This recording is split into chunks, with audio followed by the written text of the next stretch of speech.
Welcome to iView entertainments. దక్షిణాది రాష్ట్రాలపై కేంద్ర budget సీతకన్ను. కొత్త బడ్జెట్ ఎవరిని సంతృప్తిపరిచింది? ఎన్నికల బడ్జెట్ అనుకుంటే కలలోనే కమ్మని కథలా మారిందా? మాటలు ఎక్కువై చేతలు తక్కువయ్యాయా? ఇంతకు ఈ ఊహల బడ్జెట్ మనకేమిచ్చిందో చూద్దాం. రాబోయే సంవత్సరం జరగనున్న పార్లమెంట్ సాధారణ ఎన్నికలను దృష్టిలో పెట్టుకుని ఈ సంవత్సరం కేంద్ర బడ్జెట్లో ఎన్నో కొత్త పథకాలు, మధ్యతరగతి ప్రజలకు ఎంతో కొంత ఉపశమనం కలిగించే వరాలు ఉంటాయని ఊహించిన ప్రజలకే కాకుండా అన్ని వర్గాల వారికి నిర్మలా సీతారామన్ ప్రవేశపెట్టిన బడ్జెట్ నిరాశే మిగిల్చింది. లక్షల కోట్ల బడ్జెట్లో వేల కోట్ల కేటాయింపులు చూపి అంకెల గారడీతో ప్రజలను సంతృప్తిపరచాలని భావిస్తున్న పాలకుల చేతుల్లో సామాన్యులు ఎప్పటిలాగే భంగపడుతున్నారు. ఇప్పుడు అంకెలు పక్కన పెట్టి అసలు బడ్జెట్లో ఏముందో చూద్దాం. పెరిగిన ద్రవ్యోల్బణంతో, గత సంవత్సర స్థిర విలువలతో చూస్తే ఇప్పటి బడ్జెట్లో నిధుల కొరత స్పష్టంగా కనబడుతోంది. అలాగే కేటాయింపులకు మరియు వాస్తవ ఖర్చులకు ఏమాత్రం పోలిక లేదు. 6.5% పెరిగిన ద్రవ్యలోటుని 3% తగ్గిస్తామన్న సీతారామన్ అంతకు మించిన లోటుతో బడ్జెట్ను ప్రవేశపెట్టారు. అప్పులు, ఆస్తులు, సంస్థల ప్రభుత్వ వాటాల అమ్మకంపై ఆధారపడి ప్రభుత్వాన్ని నడపాలని చూస్తున్నారు. కానీ రాష్ట్రాల విషయంలోకి వస్తే అప్పులు పుట్టకుండా కేంద్రం ఎన్నో కొత్త నిబంధనలు విధిస్తున్నారు. ప్రభుత్వ రంగ సంస్థలను పూర్తిగా అమ్మకానికి పెట్టి ద్రవ్యలోటును కొంతమేర తగ్గించుకోవాలనుకున్న కేంద్ర ప్రభుత్వం గత 9 సంవత్సరాలలో ఎన్నడూ కూడా ఈ విషయంపై పూర్తి స్థాయిలో లక్ష్యాన్ని చేరుకోలేదు. ప్రభుత్వ ఆస్తులను తెగనమ్ముకోవడం, లాభంతో నడుస్తున్న ప్రభుత్వ సంస్థలలోని తన వాటాలను అమ్ముకోవడంపై చూపిన శ్రద్ధ మరేదానిపై చూపడం లేదు. ప్రభుత్వం కొత్తగా ఎలాంటి పరిశ్రమలను, ఉపాధి కల్పనా సంస్థలను స్థాపించకపోయినా కనీసం ఉన్న వాటిని ప్రైవేట్ రంగంలోకి నెట్టకుండా ఉండడానికి అవసరమైన నిధులను కూడా కేటాయించడం లేదు. అప్పులతో ప్రభుత్వాలను నడపకూడదని, ఉన్నదాంతో సర్దుకోవాలని ఆశయంతో ఉన్న బీజేపీ ప్రభుత్వం గ్రామీణ ఉపాధి హామీ పథకానికి ప్రతి సంవత్సరం నిధులు కేటాయింపును తగ్గిస్తోంది. గ్రామీణ ఉపాధి హామీ పథకం కింద 100 రోజులకు బదులు గత సంవత్సరం 68 రోజుల పని మాత్రమే కల్పించినట్లు ప్రతిపక్షాలు విమర్శిస్తున్నాయి. ఇప్పుడు కేటాయించిన మొత్తంలో 33 పని దినాల కన్నా ఎక్కువ ఉపాధిని గ్రామీణ ప్రజలకు ప్రభుత్వం కల్పించలేదని అంటున్నారు. ప్రభుత్వం కొత్తగా ఎలాంటి పరిశ్రమలను, ఉపాధి కల్పనా సంస్థలను స్థాపించకపోయినా కనీసం ఉన్న వాటిని ప్రైవేట్ రంగంలోకి నెట్టకుండా ఉండడానికి అవసరమైన నిధులను కూడా కేటాయించడం లేదు. అప్పులతో ప్రభుత్వాన్ని నడపకూడదని, ఉన్నదాంట్లోనే సర్దుకోవాలనే ఆశయంతో ఉన్న బీజేపీ ప్రభుత్వం గ్రామీణ ఉపాధి హామీ పథకానికి ప్రతి సంవత్సరం నిధులు కేటాయింపులు తగ్గిస్తోంది. గ్రామీణ ఉపాధి హామీ పథకం కింద 100 రోజులకు బదులు గత సంవత్సరం 68 రోజులు పని మాత్రమే కల్పించినట్లు ప్రతిపక్షాలు విమర్శిస్తున్నాయి. ఇప్పుడు కేటాయించిన మొత్తంలో 33 పని దినాల కన్నా ఎక్కువ ఉపాధిని గ్రామీణ ప్రజలకు ప్రభుత్వం కల్పించలేదని అంటున్నారు. అలాగే సామాన్య ప్రజలకు, నిరుపేదలకు అందించే ఆహార సబ్సిడీలలో కూడా కోతలు విధిస్తున్నారు. దేశంలో కనీస స్థాయిలో కూడా 2 పూటల తిండి తినలేని పేదల సంఖ్య పెరుగుతుంటే, అలాగే సామాన్య ప్రజలకు, నిరుపేదలకు అందించే ఆహార సబ్సిడీలలో కూడా కోతలు విధిస్తున్నారు. దేశంలో కనీస స్థాయిలో కూడా 2 పూటలా తిండి తినలేని పేదల సంఖ్య పెరుగుతుంటే వారికి కావలసిన సహాయం అందించడానికి బదులుగా మరిన్ని కోతలతో వారి బతుకుని నరకప్రాయం చేస్తున్నారు. బాల్యంలో ముఖ్యంగా 6 సంవత్సరాల వయసు గల పిల్లలలో సరైన పోషకాహారం లేక ఇబ్బంది పడుతున్నారు. అంతేకాకుండా సరైన ఎదుగుదల లేని వారి సంఖ్య, మరణిస్తున్న వారి సంఖ్య రోజు రోజుకి పెరుగుతోంది. 6 సంవత్సరాల వయసు గల పిల్లలు సరైన పోషకాహారం లేక ఇబ్బంది పడుతున్నారు. అంతేకాకుండా సరైన ఎదుగుదల లేని వారి సంఖ్య, మరణిస్తున్న వారి సంఖ్య రోజు రోజుకి పెరుగుతోందని ప్రభుత్వ లెక్కలే చెప్తున్నాయి. వీరికి ఎలాంటి ప్రోత్సాహకర పథకాలను ఈ బడ్జెట్ లో ప్రతిపాదించలేదు. అదీ కాక పాఠశాలల్లో పెట్టే మధ్యాహ్న భోజనం పథకానికి కేటాయించిన నిధులు కూడా ప్రతి సంవత్సరం తగ్గిస్తున్నారు. ప్రతి సంవత్సరం ప్రభుత్వ రంగ పాఠశాలల్లో విద్యార్థుల సంఖ్య పెరుగుతున్నా నిధులు మాత్రం తగ్గిస్తున్నారు.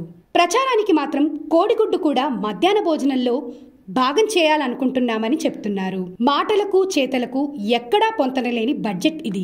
పారిశ్రామిక రంగాభివృద్ధికి, ఉద్యోగ కల్పనకు ఎలాంటి ప్రాముఖ్యతను ఇవ్వకుండా సాదాసీదా బడ్జెట్ ను ప్రవేశపెట్టారు. పారిశ్రామిక రంగాభివృద్ధికి, ఉద్యోగ కల్పనకు ఎలాంటి ప్రాముఖ్యతను ఇవ్వకుండా సాదాసీదా బడ్జెట్ ను ప్రవేశపెట్టారు. బడ్జెట్ మొత్తం 45 లక్షల కోట్లు దాటినా పెరిగిన ద్రవ్యోల్బణం దృష్ట్యా గత బడ్జెట్తో పోలిస్తే ఏమాత్రం నిధులు పెరగలేదు. మధ్యతరగతి ఉద్యోగస్తులు, ప్రజలు కోరుకుంటున్నట్లుగా ఆదాయ పన్ను విషయంలో రాయితీలు ఇవ్వలేకపోయారు. ప్రస్తుత రాయితీని 2.5 లక్షల నుండి 3 లక్షలకు పెంచిన 7 లక్షల రూపాయల లోపు ఆదాయం ఉన్నవారికి ఎలాంటి పన్ను లేదని ప్రకటించినా ప్రజలకు చేతిలో నగదు మిగిలేది మాత్రం నామమాత్రమే. ఆయా పద్దులలో పెట్టుబడులు పెడితే 3 లక్షల నుండి పన్ను చెల్లించాలి. దీనివల్ల ప్రభుత్వానికి ఫండ్ మేనేజర్లకు మాత్రమే లాభం చేకూరుతుంది. కేంద్ర ప్రభుత్వం నిర్వహిస్తున్న ఏకలవ్య పాఠశాలల్లో మాత్రం 38,800 మంది ఉపాధ్యాయులను భర్తీ చేస్తున్నామని చెప్పారు. ఆ మొత్తం ఉద్యోగాలు 3 ఏళ్లలో భర్తీ చేస్తామని చెప్తున్నారు.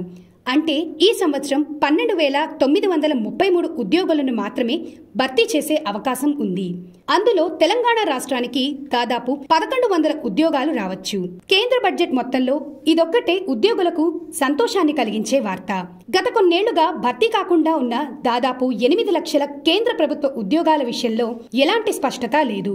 బ్యాంకింగ్ రంగాలలో జరుగుతున్న బడా పారిశ్రామికవేత్తల మోసాలు అరికట్టడంలో ఎలాంటి చర్యలు తీసుకున్నారో, క్యాపిటల్ మార్కెటింగ్ లో జరిగే మోసాల విషయంలో ఎలాంటి చర్యలు తీసుకున్నారో కూడా ఏమీ చెప్పలేదు. పారిశ్రామికవేత్తలకు లక్షల కోట్ల రాయితీలను మాత్రం ఇస్తున్నట్లు ప్రకటించారు. గత 9 సంవత్సరాలుగా బీజేపీ ప్రభుత్వ కాలంలో అనేక లక్షల కోట్ల పన్ను రాయితీలు తీసుకున్న పారిశ్రామికవేత్తలు ఎన్ని వేల ఉద్యోగాలు సృష్టించారనే దానికి సంబంధించి ఎటువంటి సమాచారం లేదు. పారిశ్రామికవేత్తలకు మొన్న కోవిడ్ కాలంలో ఇచ్చిన 144,000 కోట్ల పన్ను రాయితీతో వారందరూ తమ గతకాలపు అప్పులను కట్టుకున్నారే తప్ప కొత్తగా ఒక్క ఉద్యోగం కూడా సృష్టించలేదని తెలుస్తోంది. దేశం మొత్తం పరిస్థితి ఎలా ఉన్నా దక్షిణాది రాష్ట్రాలలో మరికొన్ని నెలల్లో ఎన్నికలు జరగనున్న కర్ణాటక, తెలంగాణ రాష్ట్రాలలో కర్ణాటక ఎగోభద్ర ప్రాజెక్టుకు మినహా మిగతా ఏ రంగానికి రాష్ట్రానికి నిధులు కేటాయించలేదు. తెలంగాణ, ఆంధ్రప్రదేశ్లలో విభజన హామీలలో భాగంగా అయిన గిరిజన విశ్వవిద్యాలయం గత సంవత్సరం కంటే తక్కువ నిధులు కేటాయించారు. అసలు ఈ మొత్తం ఎందుకు ఖర్చు చేస్తున్నారు? విశ్వవిద్యాలయం ఎప్పుడు ప్రారంభమవుతుందో తెలియని అయోమయ పరిస్థితుల్లో ఉంది. కొత్తగా ప్రారంభిస్తున్నట్లు ప్రకటించిన 157 నర్సింగ్ కళాశాలలు, కొత్తగా కేంద్రం ప్రారంభించిన వైద్య కళాశాలలకు అనుబంధంగా ప్రారంభిస్తున్నట్లు ప్రకటించారు. అంటే తెలంగాణకు కేంద్రం ఒక్క వైద్య కళాశాల కూడా ఇవ్వనందున ఒక్క నర్సింగ్ కళాశాల కూడా ఇవ్వకపోవచ్చు. అలాగే బీబీ నగర్ ఎయిమ్స్ కి కూడా సరైన మొత్తంలో నిధులు కేటాయించలేదు. బయ్యారం ఉక్కు కర్మాగారం కానీ, రైల్వే కోచ్ ఫ్యాక్టరీ గురించి కానీ బడ్జెట్ లో ఊసేలేదు. గత 4 సంవత్సరాలుగా మిషన్ భగీరథకు నీతి ఆయోగ్ చెప్పిన నిధుల మాటే లేదు. కర్ణాటకలో చిట్ట చివరి ఆయకట్ట రైతుకు నీరందించాలనే సూక్ష్మ సేద్యంలో భాగంగా అంటూ కర్ణాటకకు 5,300 కోట్ల సహాయం అందించిన కేంద్ర బడ్జెట్ కాళేశ్వరంలో గోదావరిపై ప్రాజెక్ట్ నిర్మించిన తెలంగాణకు ₹1 కూడా ఇవ్వకపోవడం రాజకీయం కాదా? కేంద్రం నుండి సాధారణంగా రావాల్సిన పన్నులు, ఇతర పథకాల నిధులు తప్ప మరే గ్రాంట్లను కేంద్రం ఇవ్వడం లేదనే భారత నాయకుల మాటల్లో కొంత నిజం ఉన్నట్లే. తెలంగాణలో అధికారంలోకి రావాలనుకుంటున్న బీజేపీ తెలంగాణ పట్ల సీతకన్నుతోనే చూస్తోంది. కేంద్రం ఇవ్వాలనుకుంటున్న వాటికి రాష్ట్ర ప్రభుత్వం తన వాటా మొత్తాన్ని చెల్లించకపోవడం వల్ల కొన్ని పథకాలు ఆగిపోయాయని బీజేపీ నాయకులు విమర్శిస్తున్నారు. కానీ రాష్ట్రం అడిగిన ఏ పథకానికి కూడా కేంద్రం ఇవ్వలేదని ఆరోపణలు కూడా వినిపిస్తున్నాయి. కొత్తగా ఎలాంటి వరాలు లేని, నిర్లిప్తమైన, దశదిశ లేని 2023-24 కేంద్ర బడ్జెట్ ఇది. ఇందులో విద్య, వైద్య రంగాల పట్ల కూడా వివక్ష కనిపిస్తోంది. ఈ సంవత్సరం తెలంగాణలోనే కాదు, దేశం మొత్తంలో ఎక్కడా కూడా ఒక్కటంటే ఒక్క విద్యా సంస్థను కూడా నెలకొల్పడం లేదు. తెలంగాణతో పాటు ఎన్నో రాష్ట్రాలు ఐఐటి, ఐఐఎం, ఎయిమ్స్ లాంటి సంస్థలను కావాలని అడుగుతున్నాయి. అలాగే కొత్తగా ఏర్పాటు చేసిన తెలంగాణ జిల్లాలో జవహర్ నవోదయ విద్యాలయాలు, సైనిక్ స్కూల్స్ ఏర్పాటుపై బడ్జెట్లో ఒక్క మాట కూడా ప్రస్తావించలేదు. దక్షిణాది రాష్ట్రాలలో కొత్త రైళ్ల మార్గాలు, కొత్త రైళ్ల గురించి కూడా ఏమీ చెప్పలేదు. ఖరీదైన వందే భారత్ రైళ్లను ప్రవేశపెట్టడానికి ఉత్సాహం చూపిన మోడీ ప్రభుత్వం పేదవారికి అనువైన గరీబ్ రథ్ లాంటి రైళ్ల విషయంలో నిర్లక్ష్యం చూపుతున్నట్టు తెలుస్తోంది.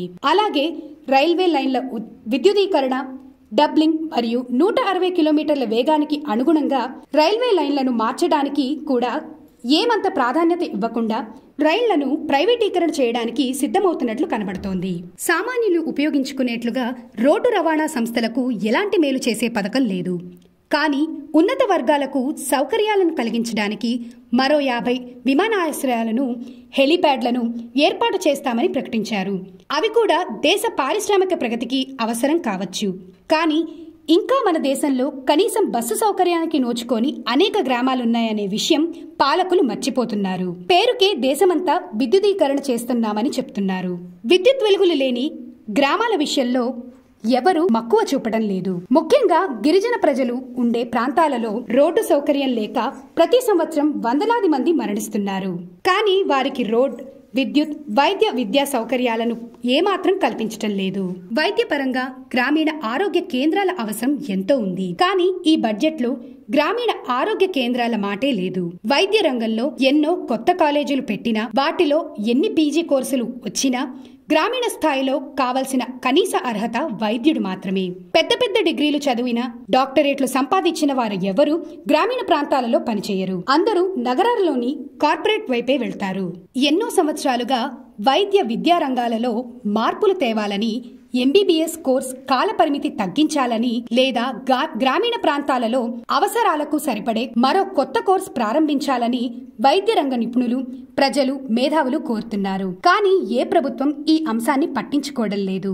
బీహార్లో 3 ఏళ్ల వైద్య కోర్సుతో గ్రామీణ ప్రాంతాలలో వైద్యులు పనిచేస్తున్నారు. అలాంటి కోర్సును మిగతా ప్రాంతాలలో కూడా ప్రారంభించాలని ఏళ్లగా కోరుతున్నా ఏ ప్రభుత్వం వినిపించుకోవడం లేదు.